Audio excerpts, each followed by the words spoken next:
Bonjour à tous et à toutes, c'est Gilles Mancillon, je voulais continuer de parler aujourd'hui.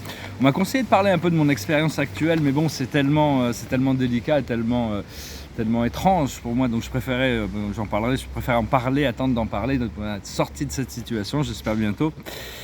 Parce que, c'est parce qu'en essence, la polarité, tout ce qu'on appelle la polarité dans le monde, tout cet espace enfin même la dualité, la polarité, le yin et le yang, le masculin, féminin, le jour, la nuit, le chaud et le froid, tout ça fait partie du plan divin, mais la dualité, ce qui sépare les gens, qui les oppose, n'est soutenu par aucune loi divine. Hein.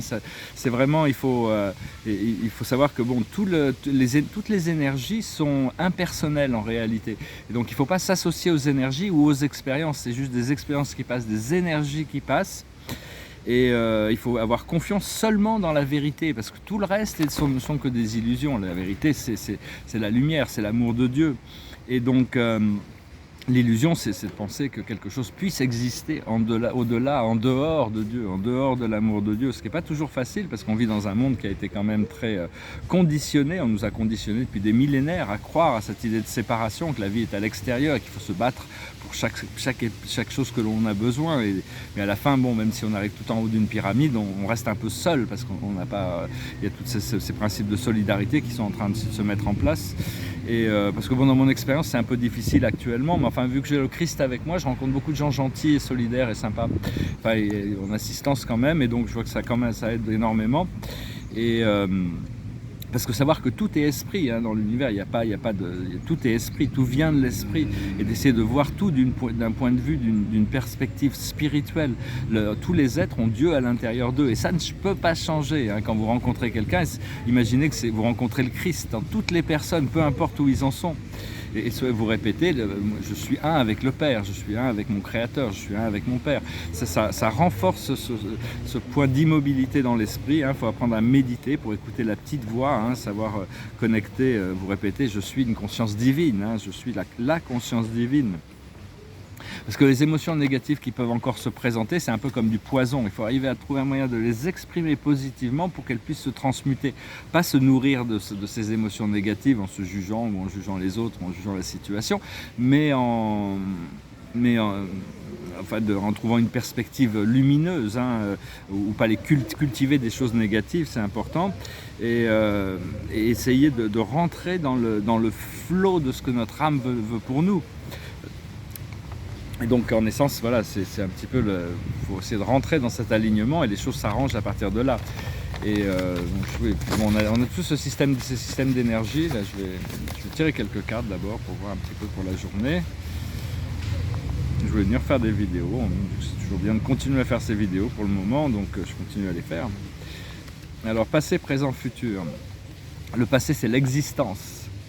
C'est l'existence, c'est-à-dire le pouvoir du magicien. Elle est devant l'univers avec sa fleur de lotus. Elle est en train de contempler les possibilités, mais il y a toutes sortes de possibilités. On a compris on nous a révélé qu'il y a tous ces pouvoirs qui arrivaient. Maintenant, il faut s'aligner pour pouvoir les recevoir, les intégrer. La situation actuelle, c'est les amoureux. C'est Isis et Osiris, c'est trouver des compléments, se trouver un petit peu... Parce que justement à ce niveau-là, on a des chakras, des centres d'énergie qui sont vibratoires, mais ça marche aussi comme des attractions ou des répulsions. Et donc quand on rentre dans une relation, il peut y avoir certains chakras qui sont en alignement avec la personne et d'autres qui ne le sont pas. On peut être très spirituellement connecté à quelqu'un sans que les chakras sexuels soient harmonisés.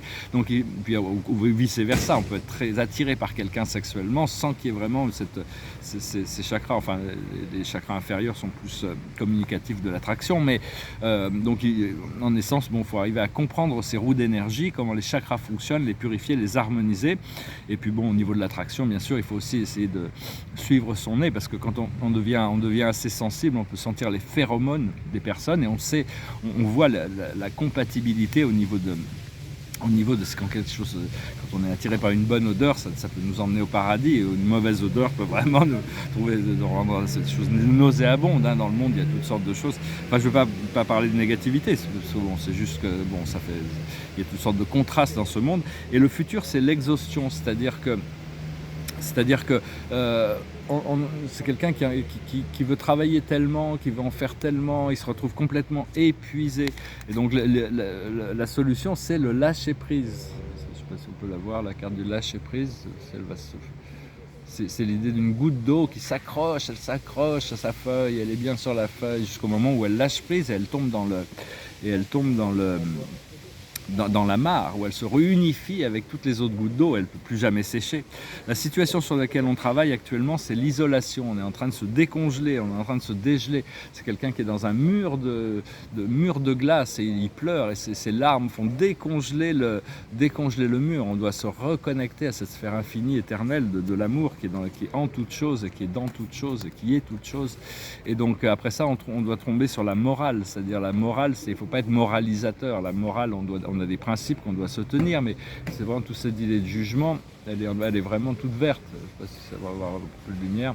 Elle est vraiment, c'est cette idée du bien et du mal, c'est ça qui sépare, c'est ça qui condamne, c'est ça qui juge, c'est ça qui crée des problèmes. Donc il faut vraiment repasser dans l'arbre de la vie, unifier les choses, et on va trouver cette renaissance, on va pouvoir renaître, hein, c'est ce qui est en train de se passer. Et l'aboutissant, c'est le guerrier, c'est-à-dire que bon, des fois on a l'impression qu'il faut lutter contre nos parties inférieures, contre notre ego, il faut résister aux choses qu'on a besoin de résister, mais bon, à un moment donné, il faut apprendre aussi à lâcher prise sur la résistance et accepter toutes les choses telles qu'elles sont, hein. Et donc à partir de là, on va trouver l'intégration, on va pouvoir se trouver intégré, se trouver bien intégré dans notre vie, et tous nos programmes vont s'harmoniser. Voilà, je vais retirer une dernière carte. Je vais chanter une chanson qui est passée par la tête. C'est une chanson de Serge Gainsbourg qui est un peu basée sur cette chanson, sur les relations. C'est une chanson assez romantique. Ça s'appelle L'eau à la bouche. Écoute ma voix, écoute ma prière, écoute mon cœur, allons, laisse-toi faire.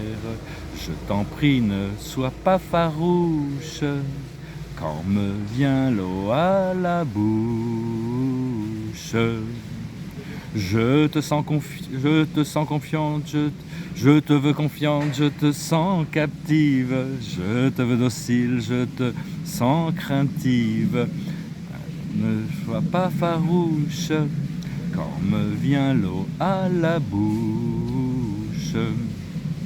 Laisse-toi au gré du courant, porté dans le lit du torrent et dans le mien, si tu veux bien. Quittons la rive, partons à la dérive. Je te prendrai doucement et sans contrainte. De quoi tu peur, allons, n'aie nulle crainte. Je t'en prie, ne sois pas farouche. Quand me vient l'eau à la bouche. Cette nuit près de moi, tu viendras t'étendre. Oui, je serai calme, je saurai t'attendre. Et pour que tu ne t'effarouches, vois, je ne prends que ta bouche. Donc voilà, hein, c'est une chanson un peu romantique, là, je sens que toutes sortes de possibilités, là on m'annonce toutes sortes de choses, je suis un peu impatient quand même que cette transformation soit opérée. Et la carte de la journée, c'est les cœurs fidèles, hein, c'est vraiment arriver à être vrai par rapport à soi-même, ne pas oublier cette idée de loyauté, d'être vrai par rapport à sa voix, vrai par rapport à son âme, vrai par rapport à son cœur, vrai par rapport à ses ressentis, et être fidèle aussi bien en amour qu'en amitié, hein, de toute manière, c'est l'idée Ici c'est des chouettes, les chouettes sont monogames, elles prennent un partenaire pour toute leur vie. D'ailleurs, quand on entend une chouette, j'avais des chouettes dans le jardin derrière chez moi que j'ai jamais vues, mais je les ai entendues quand il y en a une qui fait roux, et puis il y en a une autre qui lui répond roux. C'est pas une chouette qui fait roux, ils s'appellent et ils se répondent, hein, donc enfin il y a tout ce rapport de vibration et la loi de l'attraction. Il faut faire confiance à la loi de l'attraction, continuer à cultiver la lumière, le bonheur, l'abondance, la richesse, la santé et toutes ces bonnes choses, hein. Il faut vraiment rester concentré, pas se laisser trop distraire le moins possible par toutes ces choses qui sont encore en train de s'évacuer, qui sont en train de disparaître, parce que dans les semaines à venir, beaucoup de choses vont changer dans notre vie et dans la vie du collectif. Voilà, je vous salue, je vous remercie pour tout et je vous dis à bientôt. Namasté.